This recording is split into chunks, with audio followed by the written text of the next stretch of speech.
Good morning, Yang Gang. It is a beautiful Halloween day here in Los Angeles, except for the fact that we are on fire. But to everyone heading to Yangapalooza, hope you're gearing up for a great time. Today, we at Ghost for Yang are going to be looking at Kamala Harris's book, The Truths We Hold, An American Journey. Published by Kamala Harris in January of 2019. It's basically a portrait of her as a person, laced in with a lot of her viewpoints about the current state of our electorate, gives us kind of a greatest hits history of the past few years of the Trump administration while telling us about her story, everything she's achieved, and providing a pretty standard platform from which she could build a presidential run. So, the book opens on election night of November 2016. Kamala's been elected to the Senate, but is super stressed out about the fact that Trump is losing to Hillary. Talks about how she ate an entire bag of Doritos on election night. I don't think she's alone. It was a stressful night for a lot of people. So then we flash back to Kamala's upbringing. Her parents, an Indian mother and a Black American father, met at Berkeley while they were participating in the civil rights movement as activists. Kamala, we learn the word Kamala means lotus rose. Found that kind of interesting. And Kamala gives a lot of attention to her mother about how she raised her daughters as proud Black women, both Kamala and her sister Maya. The family was divorced, so that was what Kamala was raised in. She jokes about how she and Maya said they would want to marry members of the Jackson 5. Maya picked Michael. Kamala picked Tito. Kamala also talks about doing a lot of work over at the Rainbow, or being very involved at the Rainbow Sign Black Cultural Center, which was a huge deal in the 70s in Berkeley. And from a very young age, Kamala wanted to be a lawyer. We very quickly in the book get to her time at Howard University, a historically Black university within the DC area. And soon, I think it's even like the second chapter, we're learning about Kamala running for DA of San Francisco against her former boss. So a little bit of backstory, but this is an ambitious person from the get-go. She's very, very ambitious, and she comes across in this book as very lawyerly, for better or worse. Nothing wrong with that. Yang himself is a lawyer. A lot of people in elected politics are lawyers. A lot of candidates running are lawyers. But more than anything, throughout this book, I got a sense of someone who genuinely loves the law, loves the pursuit of the law, loves negotiation, loves this entire... There are certain people that are just wired to be lawyers. Yang was clearly not one of those people. Kamala clearly was. So she starts to lace in some of her political viewpoints at this point, talks about how we have mostly white elected prosecutors, and that makes a huge difference. Crack is basically a public health crisis that has been criminalized. And she talks strongly about the racial divide in mass incarceration. We basically specialize in this country in releasing prisoners to hopeless situations. And prison has a gravitational pull to it. Once you're out, a lot of people come back in. The status quo is not working. 9 out of 10 people can't even afford their bail. So apparently we're spending up to $38 million a day just to hold people waiting for court. So Kamala worked on a program called the Back on Track Redemption Program to help people sort out their lives when they came out of jail. She also worked on getting bills passed that lengthen the sentences for Johns to underage prostitutes. Can't fault that. That's the type of justice that I would like. And she then speaks about how she's a huge champion of the Black Lives Matter movement, referring in particular to the implicit bias that a lot of police officers have with regard to race, even if they don't realize it can be subconscious, and that implicit bias lives in the split seconds, can be the difference between a situation escalating dangerously and a situation not. So we then get to a little bit of her taking us through the housing crisis, 2007, 2008. She talks about a lot of people were given no loans, even though they'd be considered a ninja, no income, no job, no assets. Term I'd never heard before. a lot of banks were being pressured or pressuring their clerks and tellers to, not tellers, that's the wrong word, but basically a lot of bankers were even robo-signing loans at banks, giving out these loans knowing that they would be risky, which put the entire system in jeopardy. And one thing she points out is she was examining a lot of the bank's practices, and frankly, a lot of banks saw a fine as simply a cost of doing business, and that she presents as a shock to her. So we then get to her running for Attorney General. She won in what she describes as a 21-day election night. The election was super close. She ultimately won by 3 votes per precinct. Talking about California's Attorney General here. And this is where she reflects a little bit on what the election would have meant to her mother. Her mother died of cancer her mother died of cancer about a year beforehand, and that's something where Kamala weaves in her personal love for her mother. So while she's California's Attorney General, we get a little bit of an intersection with some of our other candidates. She meets with Elizabeth Warren, who's at the Financial Protections Bureau at this time, about taking on the banks and the mortgage crisis. She also meets with Beau Biden, Joe's son, who was Delaware's Attorney General and became a big ally to Kamala during this fight. Ultimately, she's able to score a huge settlement for California homeowners. So that was one of her big victories. Another little thought she graces is that whenever she visits a new country, she likes to visit their equivalent of the Supreme Court.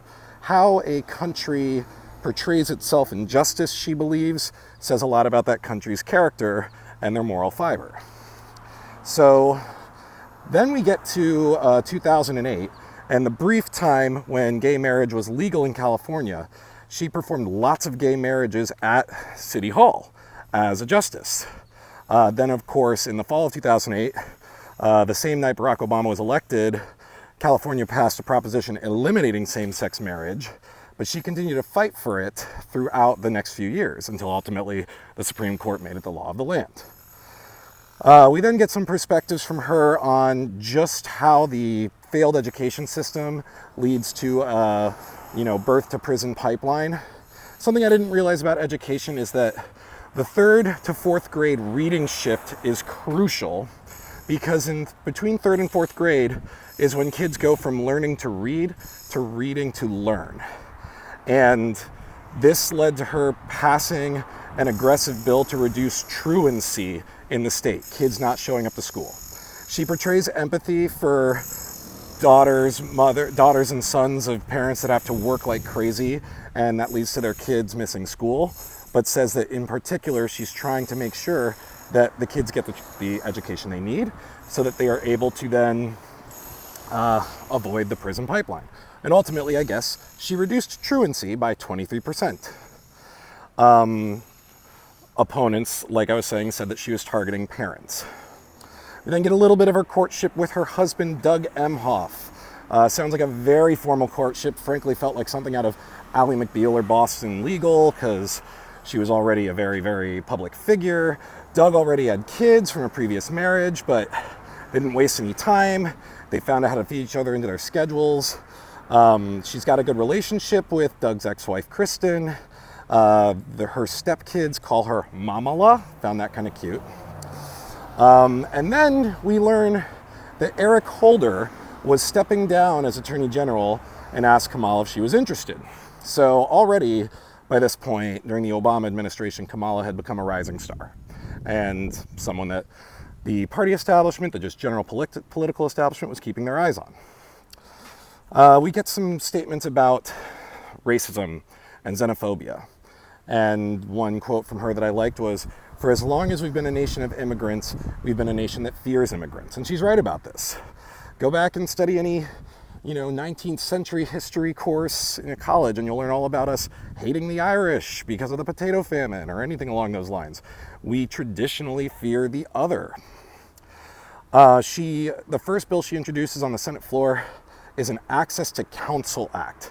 Given all the family separations happening at the border, she wants to make sure that everybody has access to counsel so that they don't end up in a screwed legal system.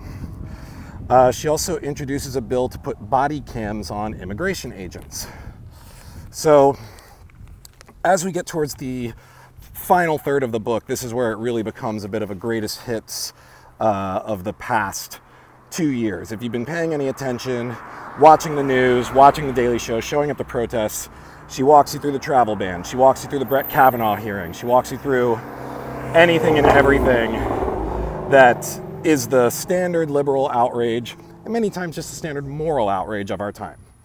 And especially with the kids at the border, she says history will judge us for what we do to children. She also then goes on a little bit of a rant about how the middle class has been squeezed, which made me feel a little bit like she might be Yang Gang, because she has a whole prose section where she says, how do you dream? How do you dream if you're behind on rent? How do you dream if you can't feed your children? How do you dream if you are working 2 jobs and still struggling to keep your head above water? The middle class life, according to Kamala Harris, is not what it used to be. She apparently has introduced a Lift Middle Class Tax Act.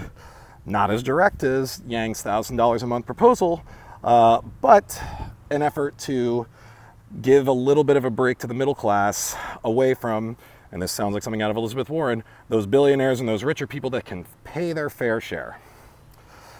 And she also has a whole segment on cybersecurity. Very concerned about the safety of our elections, very concerned about the safety of our institutions. She then goes on a little bit pointing out how elected leaders aren't generally expected to have hypotheses. They're expected to have foolproof plans. And there's a little bit of a Yang's entrepreneurial spirit in this, where he points out, you know, entrepreneurs, you need to have that freedom to fail. You need to have that freedom to test things out. Otherwise, you're only going to make safe choices or choices that do nothing to help anything. She says that it's common in a campaign for an elected leader to be expected to present a foolproof solution when the only way to really know if any agenda will work or not is to implement it and see what happens. She then, I loved this part, talks about some progressive ideas that are being tried out, like guaranteed income programs. Whole section here about how they're piloting it in a certain city of Stockton. So she's not saying she's for it, but she's saying this is an idea we should pay attention to. She also discusses a jobs guarantee program. So she's not only testing the waters a little bit with a Yang policy, she's testing the waters a little bit with a Bernie policy. Closes on a lot of rhetoric about how words matter. Quotes from scripture that the words that we use define our character and our actions. Talks about going after Corinthians College, a for-profit college that was peddling false hopes to very, very desperate people and profiting from it. And ultimately talks about how she considers herself a part of a role models club, in particular for women. And that she believes people aren't fundamentally good, but that progress isn't linear. So what to take from all this? First, Kamala Harris is a very, very, very ambitious, smart, driven woman. She's very much a lawyer. There wasn't anything in the book that surprised me, to be honest. I've been doing these videos for a little bit now, and this might not be a fair criticism to say, but this is the one that felt the most generic. Other than some of the personal details about, you know, her wife, or it's not her wife, about her mother, about her upbringing, about being California Attorney General, most of these viewpoints I feel like you could sub in for basically any one of the liberal candidates or any candidate running against Trump. So I'm glad I got to know her through this book. I think she's an absolutely dynamic person. I think Kamala Harris would be a great nominee for vice president. That's a viewpoint that I've discussed with my cousin David a lot. He first brought it up to me, where I feel like our country is in this phase where we're trying to figure out its direction. Financially, morally, who we are, what are we, a socialist society? Are we a completely capitalist society? Are we something in between? Kamala Harris to me feels like a wonderful candidate a wonderfully talented person, a smart person. From this book, a just person, but one who is ready to convert and change her viewpoints very flexibly. And I feel like for the top office in the land, we want to be voting in a vision. If you vote in Kamala Harris, you're not voting in a vision, you're voting in a person. A wonderful person, someone who could handle the job fantastically. I can see Kamala Harris sitting in the Situation Room picture where Obama took out Osama. I can see her being a very adept president. But I don't know what her overall thrust is besides the standard liberal morality. So here's me really pushing for Kamala Harris as a great VP pick. Great VP pick to Bernie. Great VP pick to Yang, my boy. Great VP pick kind of to anyone because she is such a wonderful strategist and such a smart person and would be that exact right kind of insider. So anyways, that was my on-the-fly review of Kamala Harris's book, The Truths We Hold. To everyone headed to Yangapalooza, I hope you have an amazing time, and we'll be back with the next review shortly. As always, if you liked this video, feel free to like, comment, and subscribe, and we'll see you again soon.